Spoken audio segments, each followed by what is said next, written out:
हरे Krishna.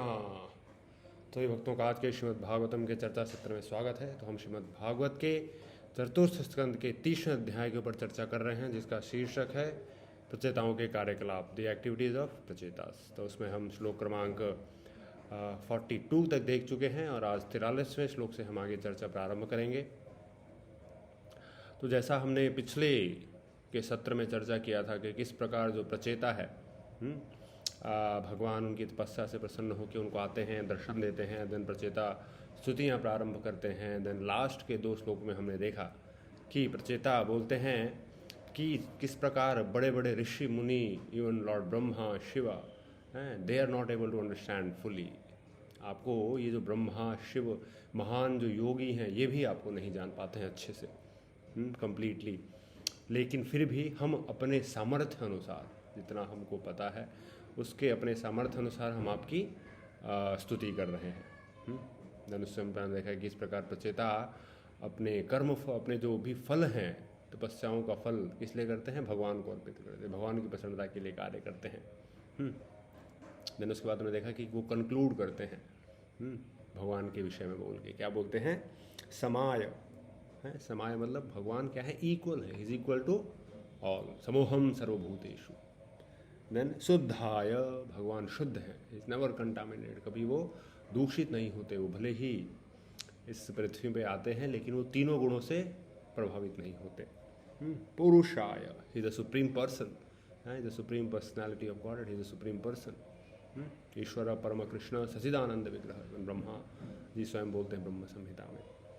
Then परया, transcendental, वो दिव्य हैं भगवान। जैसे भगवान बताते हैं, जन्म कर्म च मे दिव्यम एवं विवेत्ति तत्वतः त्यक्त्वा देहम पुनर्जन्म नैति मामेति स्वर्जुन। जो मेरे दिव्य, जो मेरे जन्म कर्म को, दिव्यता को जान जाता है, हे अर्जुन, वो वापस मेरे धाम में आता है। देन वासुदेवाय, वासुदेव मीन्स वो सब जगह निवास करते हैं परमात्मा के रूप में। देन सत्वाय, वो सत्य पोजीशन, ट्रांसेंडेंटल पोजीशन है। तो इस प्रकार प्रचेता भगवान के गुणों को कंक्लूड करते हैं। तो आज श्लोक क्रमांक 43 से हम स्टार्ट करेंगे। तो मंगलाचरण से शुरुआत करेंगे। ओम ज्ञानतिमिरान्धस्य ज्ञानाञ्जनशलाकया चक्षुरुन्मिलितं येन तस्मै श्रीगुरवे नमः। श्रीचैतन्यमनोभीष्टं स्थापितं येन भूतले स्वयं रूपः कदा मह्यं ददाति स्वपदान्तिकं। वन्देऽहं श्रीगुरो श्रीयुतपदकमलं श्रीगुरून् वैष्णवांसः। श्रीरूपं साग्रजातां सहगणा रघुनाथान्वितं तं सजीवं साद्वैतं सावधूतं परिजनसहितं कृष्णचैतन्यदेवं श्रीराधाकृष्णपादान् सहगणा ललिता श्रीविशाखान्वितां च। नमो विष्णुपादाय कृष्णप्रेष्ठाय भूतले श्रीमते भक्तिवेदान्तस्वामिने ते नामिने। नमस्ते सारस्वते देवे गौरवाणी प्रचारिणे निर्विशेषा शून्यवादी पाश्चात्यदेशतारिणे। नमो महावदान्याय कृष्णप्रेमवृताय कृष्णाय कृष्णचैतन्य नामिने गौरत्विषे नमः। पंचतत्वात्मकं कृष्णं भक्तरूपस्वरूपकं भक्तावतारं भक्ताख्यं नमामि भक्तशक्तिकं। हे कृष्ण करुणा सिंधु दीनबंधु जगत्पते गोपेश गोपिका कांत राधा कांता नमस्ते। तप्त कांचना गौरांगी राधे वृंदावनेश्वरी वृषभानुसुते देवी प्रणमामि हरिप्रिये। जय श्री कृष्ण चैतन्य प्रभु नित्यानंद श्री अद्वैत गदाधर शिवासादि गौर भक्तवृंद। हरे कृष्णा कृष्णा कृष्णा हरे हरे, हरे राम राम राम हरे हरे। हरे कृष्णा कृष्णा कृष्णा हरे हरे, हरे राम राम हरे हरे। हरे कृष्णा कृष्णा कृष्णा हरे हरे, हरे राम राम हरे हरे।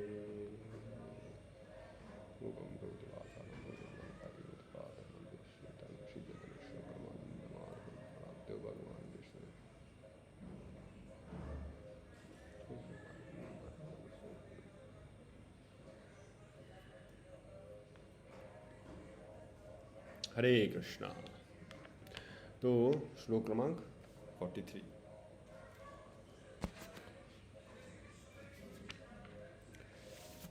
मैत्रेय उवाच इति प्रचेतोभिर्भिष्टुतो हरिः प्रीतस्थेत्याह शरण्यवत्सलः अनिक्षतां यानं तृप्तचक्षुषां ययौ स्वधामान् अपवर्गवीर्यः। भावात्म तात्पर्य शिल्पा के द्वारा श्री प्रभुपाद की जय। महर्षि मैत्रेय ने आगे कहा, हे विदुर, इस प्रकार प्रचेताओं द्वारा संबोधित तथा पूजित होकर शरणागतों के रक्षक भगवान ने कहा, तुमने जो कुछ मांगा है वह पूरा हो। तत्पश्चात कभी न पराजित होने वाले भगवान ने विदा ली। प्रचेतागण उनसे विलग नहीं होना चाह रहे थे, क्योंकि उन्होंने जी भरकर उन्हें देखा नहीं था अभी तक। देखते हैं जो मैत्रेय और विदुर मुनि के बीच में वाद चल रहा होता है, ये वाद चल रहा है, चर्चा चल रही है। तो मैत्रेय मुनि बताते हैं विदुर जी को कि इस प्रकार जो भगवान जो कंक्लूड करते हैं प्रचेता लास्ट श्लोक में, इसके बाद क्या होता है? इसके बाद वो भगवान चले जाते हैं अपने धाम को। स्वधामान अपवर्गवीर्य, अपने धाम चले जाते हैं। वो कैसा धाम है? अपवर्गवीर्य, अन अपवर्गवीर्य, दैट इज इम्पॉर्टेंट। अन का अर्थ है बिना, पवर का अर्थ भौतिकतावादी जीवन शैली तथा वीर का अर्थ है शक्ति। तो हम देखते हैं भगवान के 6 प्रमुख ऐश्वर्य, main 6 opulence of the God, qualities हैं भगवान की। कौन सी हैं? तो ये जो क्वालिटीज़ हैं ये हमको विष्णु पुराण में पराशर मुनि बताते हैं। ऐश्वर्यस्य समग्रस्य वीर्यस्य यशस्यः ज्ञान वैराग्यम चैव शन्नम भग इति गणा। भग मीन्स अपुलेंस। तो भगवान के 6 अपुलेंस हैं। कौन कौन से? ऐश्वर्यस्य, भगवान सबसे ऐश्वर्यवान है। ज़्यादा ऐश्वर्य हम देखते हैं द्वारका में जब भगवान थे कृष्ण, तो उन्होंने उनकी 16,108 पत्नियां थी, और उन सब के लिए उन्होंने एक एक महल बनाया हुआ था। 16,108 महल थे, अलग अलग महल। तो इतना ऐश्वर्य भगवान के पास। और उस महलों को भी हम क्या कहें? रत्न मंडित, उनके पिलर्स रत्नों से बने हुए थे, रत्न जड़े हुए थे उनके ऊपर। ऐसे ऐश्वर्य था भगवान का। हम यहाँ पर एक पत्नी की इच्छाओं को पूरा नहीं कर पाते हैं, और भगवान 16,108, इसलिए वो भगवान है। समग्रस्य वीर्यस्य, ऐसा साक्षी है। वीर्यस्य, वीर यानी सबसे पावरफुल है भगवान। हम देखते हैं कृष्ण लीला में, हम देखते हैं भगवान जब छोटी से 3-4 दिन के बालक थे, तब पूतना जैसी बड़ी राक्षसी का वध किया। और जब 7 साल के थे तो उन्होंने कौन सा? ये गिरी गोवर्धन को धारण किया था अपने बाएं हाथ की छोटी उंगली के ऊपर। नख ऊपर गोवर्धन धारो, नाम पड़ो गिरधारी। तो भगवान ने अपने नख के ऊपर गोवर्धन पहाड़ धारण किया। हम देखते हैं आज भी जब हम वृंदावन परिक्रमा करने जाते हैं तो जो 21 किलोमीटर की जो परिक्रमा होती है, उतना बड़ा गोवर्धन। अभी तो और धीरे धीरे छोटे हो रहे, उस टाइम तो और बड़े थे गोवर्धन। तो ये इतना बड़े गोवर्धन को भगवान ने अपने एक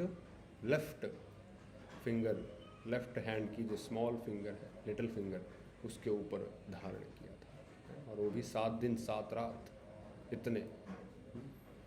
और नॉर्मल, ऐसा नहीं कि उनको बहुत परेशानी हो रही थी, नॉर्मल, ऐसे नॉर्मल। तो ये भगवान का ऐश्वर्य है, पावर है भगवान की। देन यशस्यः, भगवान सबसे प्रसिद्ध है। कुछ भी कार्य करते हैं भगवान प्रसिद्ध हो जाते हैं। माखन चोरी करते हैं तो भगवान प्रसिद्ध हो जाते हैं, माखन चोर के नाम से प्रसिद्ध हो जाते हैं। इवन भगवान रण भी छोड़ दें तो रण छोड़ राय के नाम से प्रसिद्ध हो जाते हैं। तो हम देखें कि अगर कोई व्यक्ति, अगर कोई फौज में है और वो वॉर फील्ड छोड़ के भागता है, उसे गद्दार घोषित कर दिया जाता है, उसे गोली मार दी जाती है, क्योंकि वो छोड़ के भाग रहा है। लेकिन हम देखें यहाँ पे भगवान रण छोड़ते हैं तो प्रसिद्ध हो जाते हैं, रण छोड़ रहा है, इसलिए वो भगवान है, इसीलिए। देन क्या है, यशः श्रियः, उनको बहुत लक्ष्मी हम देखते हैं, लक्ष्मी सहस्त्र संभ्रम सेव्य मानव, वैकुंठ में हजारों लक्ष्मियाँ भगवान की सेवाएं करने लगी हुई हैं। इतना लक्ष्मी, इतना धन है भगवान के पास, धन, ज्ञान, भगवान पर बहुत ज्ञान है। ये सब पूरा जो ज्ञान है कहाँ से आ रहा है, भगवान से ही आ रहा है। ब्रह्मा जी ने, भगवान ने ब्रह्मा जी को दिया, भगवान जी ने शिव जी को दिया, भगवान जी ने लक्ष्मी जी को दिया। तो ये जो चारों संप्रदाय हैं ये भगवान के थ्रू ही आ रहे हैं। तो सारे ज्ञान कहाँ से आ रहे हैं, भगवान से आ रहे हैं। भगवान भगवत बताते हैं वेदैश्च सर्वे अहम एव वेद्य, वेदांत कृत, वेदों का रचना कौन है, रचनाकार कौन है, भगवान। भगवान बोलते वेदांत कृत वेद विद चाहम, वेदांत का रचना करने वाला मैं हूँ और वेदों के द्वारा जानने योग्य मैं ही हूँ, अर्जुन को बताते हैं। तो ये भगवान है। देन वैराग्य, विरक्ति, जिसका यहाँ पे उल्लेख हुआ है इस श्लोक में, विरक्ति, ये भी भगवान के गुण हैं। हम देखते हैं इतने सारे गुण होते हुए भी, सबसे ऐश्वर्यवान, सबसे धनवान, सबसे पावरफुल, इतना होते हुए भी भगवान एक सारथी का पद स्वीकार करते हैं। अर्जुन का सारथी बनते हैं युद्ध में। सारथी बनना, इस सारथी कोई बहुत बड़ी पोस्ट नहीं है। सारथी एक नॉर्मल छोटा सा पोस्ट, गाड़ीवान, ड्राइवर, वो तो बड़ा पोस्ट नहीं है, लेकिन भगवान वो स्वीकार करते हैं। तो इससे पता चलता है भगवान कितने विरक्त हैं, वैराग्य है उनका, अटैचमेंट नहीं है। इवन देखें, एक चैतन्य चरितामृत में एक कथा आती है, जब चैतन्य महाप्रभु जब साउथ इंडिया यात्रा पर रहते हैं तो एक ब्राह्मण मिलता है उनको। वो ब्राह्मण क्या करता है, भगवद गीता पढ़ रहा होता है। तो भगवद गीता बेसिकली वो ब्राह्मण पढ़ रहा होता है और उसके आंखों से आंसू आ रहे होते हैं, बहुत रो रहा होता है वो पढ़ते पढ़ते। और भगवद गीता भी उसने उल्टी रखी हुई थी। तो जो बाकी ब्राह्मण थे, स्मार्ट ब्राह्मण, वो बोलते थे ये ब्राह्मण कुछ पढ़ना लिखना आता जाता है ही नहीं और बस ये रो रहा है, दिखावा कर रहा है। तो चैतन्य महाप्रभु जब आते हैं और उन्होंने देखा तो पूछते हैं ब्राह्मण से, भाई तुम रो क्यों रहे हो? तो ब्राह्मण बोलते हैं कि मेरे गुरु का आदेश है कि मुझे भगवद गीता पढ़नी है, हालांकि मुझे पढ़ना नहीं आता है। तो बोलते हैं आप रो क्यों नहीं, फिर जब आपको पढ़ने नहीं आ रहा है तो बस पिक्चर देखते हैं। हम देखते हैं भगवद गीता के फ्रंट पेज पे,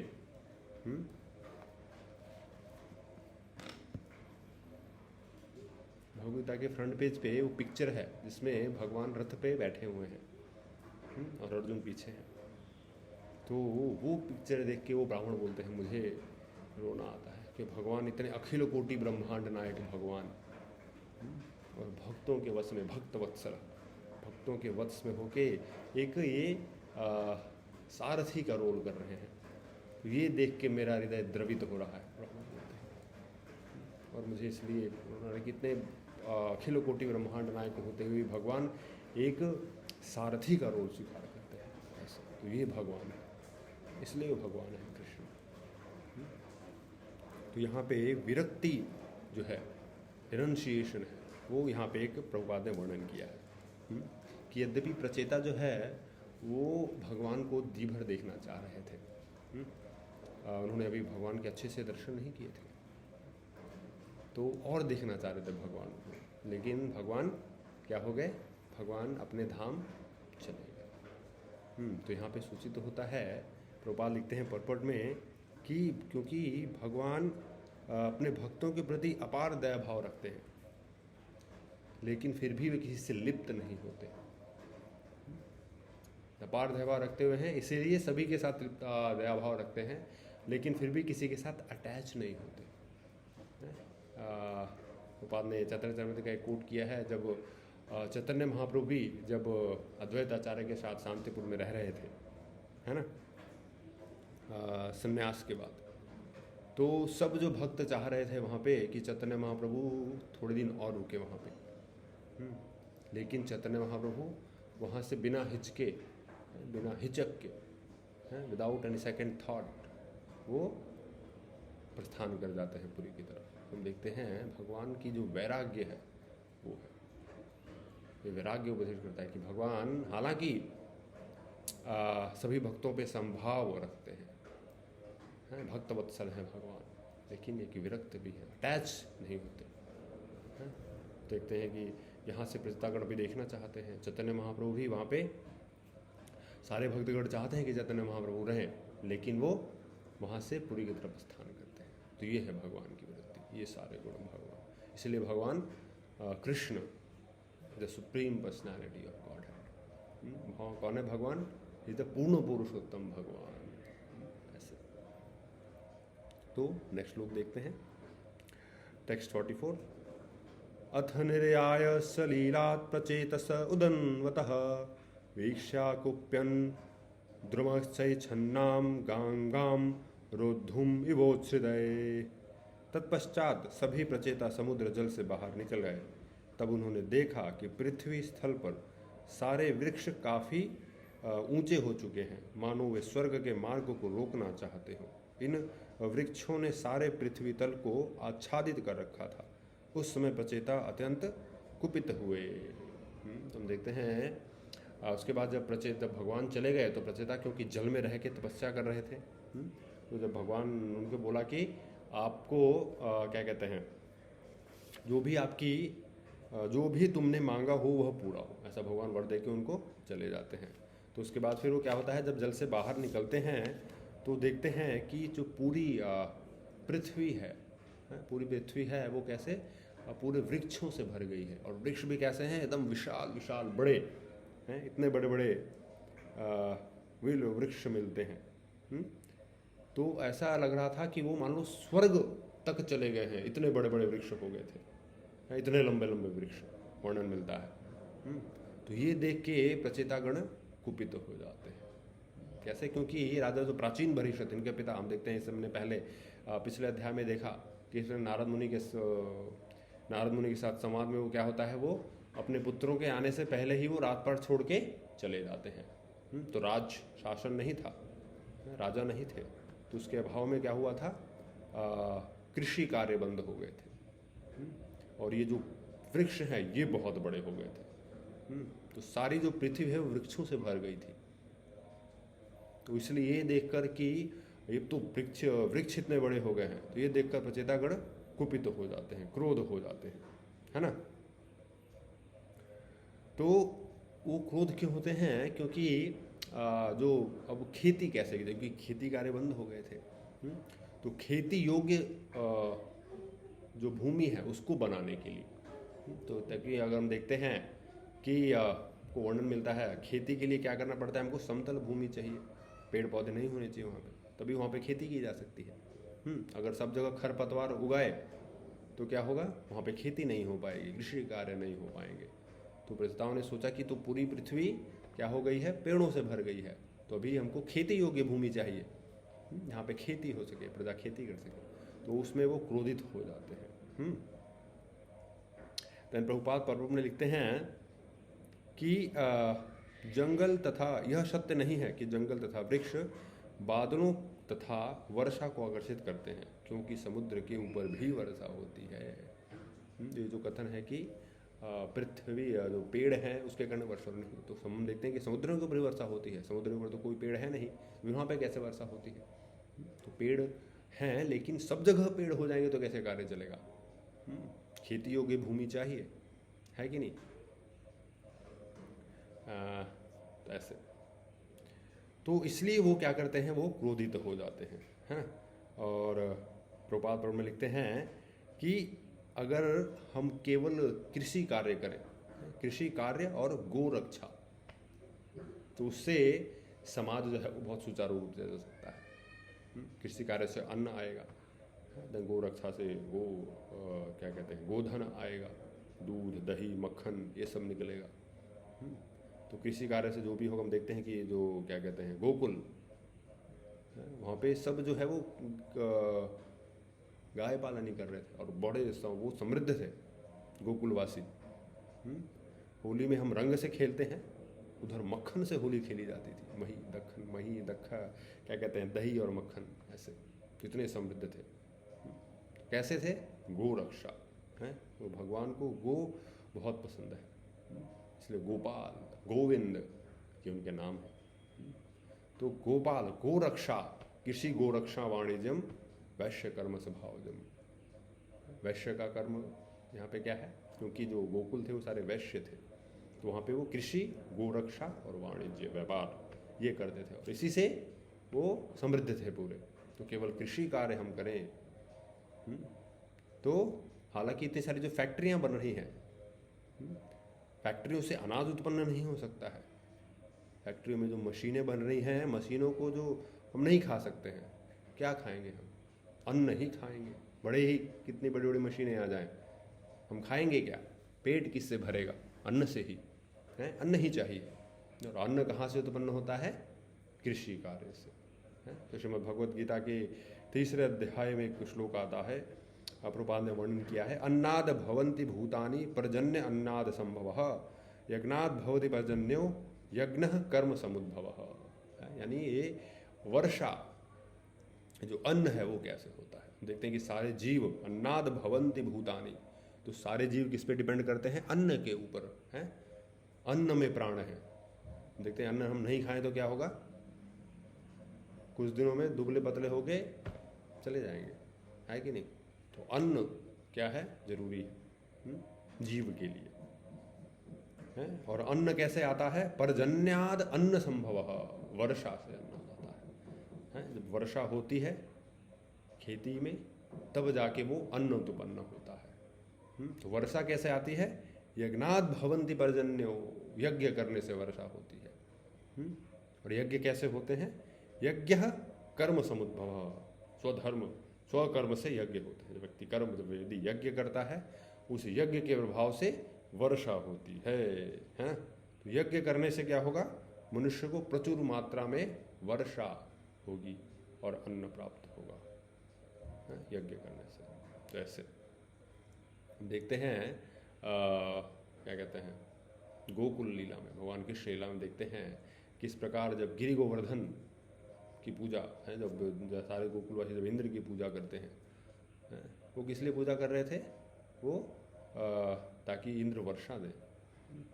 तो भगवान कृष्ण उनको बोलते हैं कि ये तो उनको देना ही है, they are duty bound to do, है नहीं? वर्षा जो समुद्र है वो तो उनकी कोई पूजा करते नहीं, तो समुद्र पर वर्षा होती है, तो फिर वर्षा होगी। तो आप गिरि गोवर्धन की पूजा करो। तो बेसिकली भगवान ने उस टाइम ऐसा बोला। तो यज्ञ जो है, यज्ञ करने से वर्षा होती है। तो यहाँ पे प्रचेता गण देखते हैं कि ये जो पूरी पृथ्वी है कैसे वृक्षों से भर गई है, और फिर वो कुपित हो जाते हैं। द नेक्स्ट श्लोक में हम देखेंगे वो कुपित होके क्या करते क्या हैं आखिर। ततो अग्निमारुतौ राजन् उच्चन्मुखतो रुषा महीम निर्विरुद्धं कर्तुं संवर्तक इवात्यये। भावार्थ एवं तात्पर्य श्रीपाद के द्वारा श्री प्रभुपाद की जाए। हे राजन, प्रलय के समय शिवजी क्रोध में आकर अपने मुख से अग्नि तथा वायु छोड़ते हैं। प्रचेताओं ने भी पृथ्वी तल को पूर्णतः वृक्ष रहित करने के लिए अपने मुखों से अग्नि तथा वायु निकाली। प्रचेता क्रोध हो तो क्या किया उन्होंने? अपने मुख से अग्नि निकाली। तो तपस्या की थी, इतनी शक्ति आ गई थी उनके अंदर, मुख से अग्नि निकाल सकते थे। हम देखते हैं प्रलय के टाइम पर वर्णन करते हैं कि प्रलय के टाइम में है, प्रलय के जब प्रलय समय आता है तो प्रलय का कार्य किनका है? शिव जी को कार्य सौंपा गया है। तो वो क्या करते हैं? वो मुख से आग निकालते हैं, तांडव करते हैं, और वो प्रलय की अग्नि होती है।